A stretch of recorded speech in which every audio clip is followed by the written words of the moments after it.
Good afternoon, Bolanon Sano. So right now we're here at our little forest here in Sitio Turigis, Ginabatan del Bohol, with my companion. So what we're going to do right now is we're going to cut some trees to be used for Pillar, post, post fence, not fence, the post for our post small house small house, to be make us a restaurant. a pillar. Iskinang Lugawan, iskinang Lugawan there in Katarungan, Ubay, Bohol. Katarungan of Bohol is near of Sinandigan, which we have a cottage there for swimming pool, beach. So aside of beach, we are going to make a restaurant business, but Alugawan.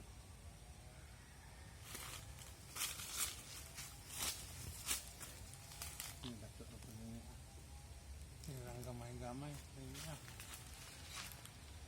So we planted this mahogany tree and we're gonna use it as a pillar for our little house or little, I don't know, business house.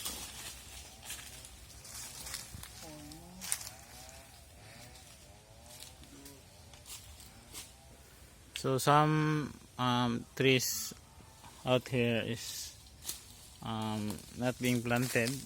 It's sprout from its mahogany's fruits, flowers. Well, how, I don't know what's the call of that.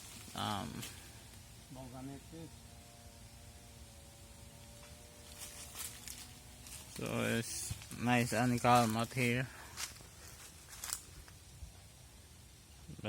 Sometimes you have to be careful with the snakes, Philippine, cobra or gahipon. And also, out here have one bamboo tree. So you could see above.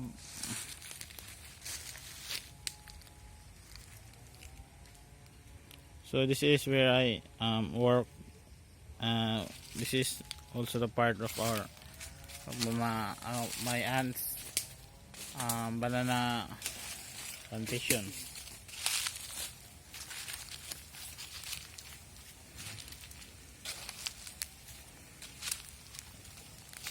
So we already uploaded videos, hoping we could upload every day.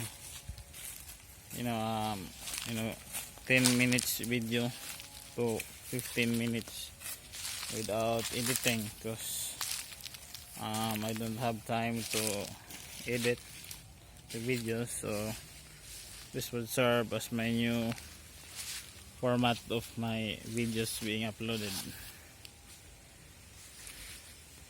If you could remember, so this is where I work, getting dry leaves of bananas, and here is some cacao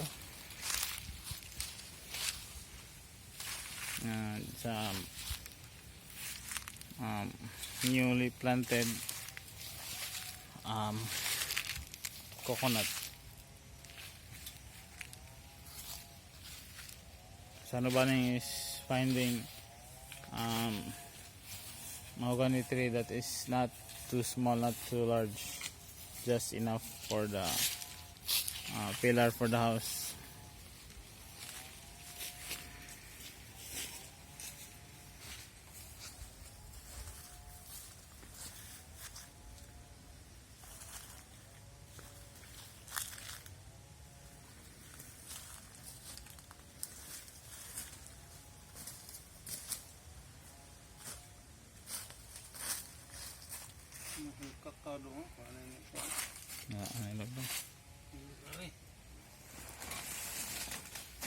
So we brought some bolo, some axe to cut down trees.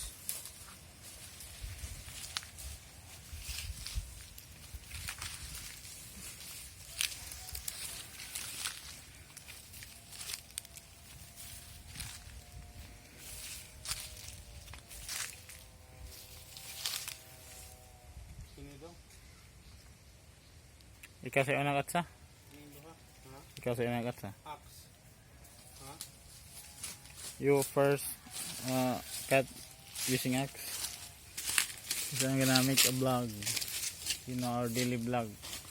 You know, it serves as our daily vlog, our everyday task.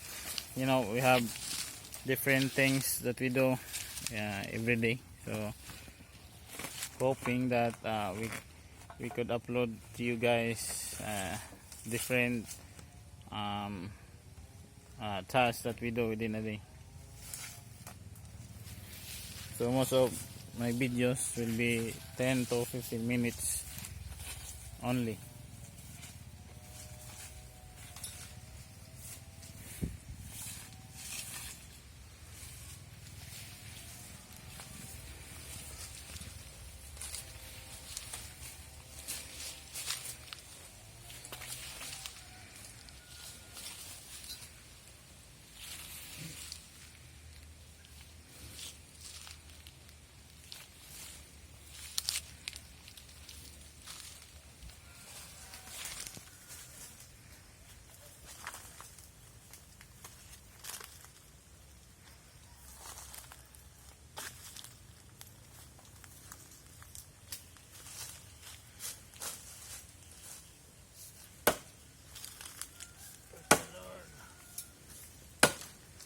So this is what Sanubannings do sometimes. Though he could not prolong this kind of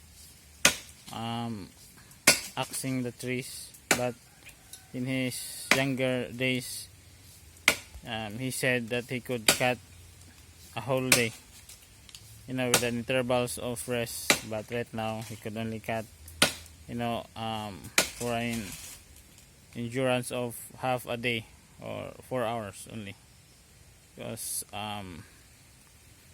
you know, Tarzan is getting old sometimes. But if he could drink some Tanduay, some energy being boost. So, you know, Tanduay for him is an energy drink.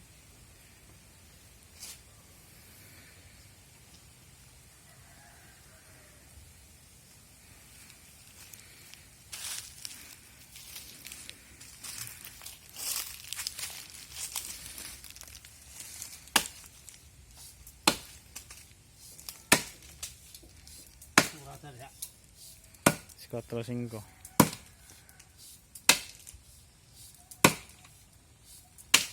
Ano,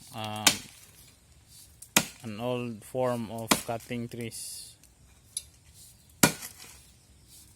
We use this method of cutting trees using axe only.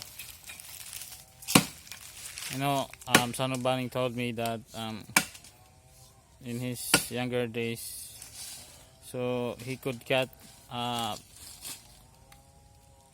bori tree, a bori palm tree, because his lot have lots of bori palm tree, bori tree. So he cut it down, you know, almost more or less 100 trees. Is it correct? Is it correct, Pops? 100 bori trees?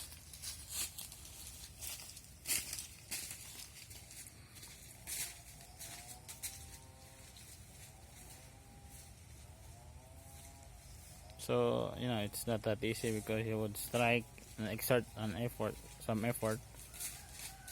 So, yeah.